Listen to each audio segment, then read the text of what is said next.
অস্থির হয়ে পড়লেন নবীজি। সব সাহাবাদের পাঠালেন লাশ খোঁজার জন্য। হঠাৎ বোরখা পরা এক মহিলা এসে দাঁড়ালেন নবীজির কাছে। নবীজি তাকে চিনলেন না। মহিলা বললেন, শুনুন ইয়া রাসূলুল্লাহ, কাল আপনি একটা বিয়ে পড়িয়েছিলেন মনে আছে? নবীজি বললেন, হ্যাঁ, আমি তো হানজালার বিয়ে পড়িয়েছি, যার বিয়ের খুশিতে আমি খুরমা খেজুর ছিটিয়েছিলাম। মহিলা বললেন, ইয়া রাসূলুল্লাহ, আমার হাতটা দেখেন, হাতের মেহেদি এখনো শুকায়নি। কাল বিকেলে বিয়ে হয়েছিল, আর রাতে উহুদের যুদ্ধের জন্য বের হয়ে যান হানজালা।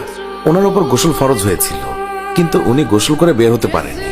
যাওয়ার আগে শুধু বলে গেছেন, যদি বেঁচে থাকি তাহলে দেখা হবে দুনিয়ায়, আর যদি শহীদ হয়ে যাই তাহলে দেখা হবে জান্নাতে। নবীজি কাঁদছেন। মহিলা বললেন, ইয়া রাসূলুল্লাহ, শহীদের তো আপনি গোসল দেন না, আমার স্বামীকে আপনি একটু গোসল করিয়ে দেবেন। নবীজি সম্মতি প্রকাশ করার পর একজন সাহাবী দৌড়ে এসে বলল, ইয়া রাসূলুল্লাহ, হানজালাকে পাওয়া গেছে। সবাই গেলেন, গিয়ে দেখলেন সাদা কাফনের ভিতরে লাশের মাথায় পানি। নবীজি হানজালার মাথায় হাত দিলেন।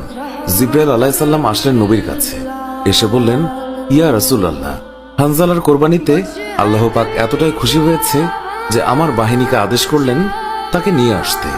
ইয়া রাসূলুল্লাহ, আমরা ফেরেশতারা তাকে তৃতীয় আসমানে নিয়ে জমজমের পানি দিয়ে গোসল করিয়েছি, এবং তার শরীর থেকে যে সুগন্ধ পাচ্ছেন এটা আল্লাহ পাকের বিশেষ খুশবু, মেশক আম্বর আতরের ঘ্রাণ।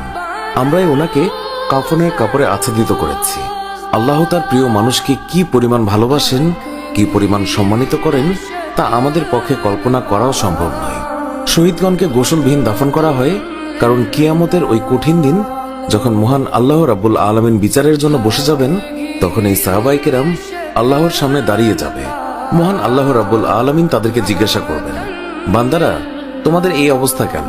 তারা তখন বলবে, রাব্বুল আলামিন, আপনি তো জানেন আমরা আপনার ওই সকল বান্দা যারা আপনার বিরুদ্ধে যে সকল কাফের মুশরিক কথা বলে তাদেরকে হত্যা করতে গিয়ে শহীদ হয়ে গিয়েছিলাম।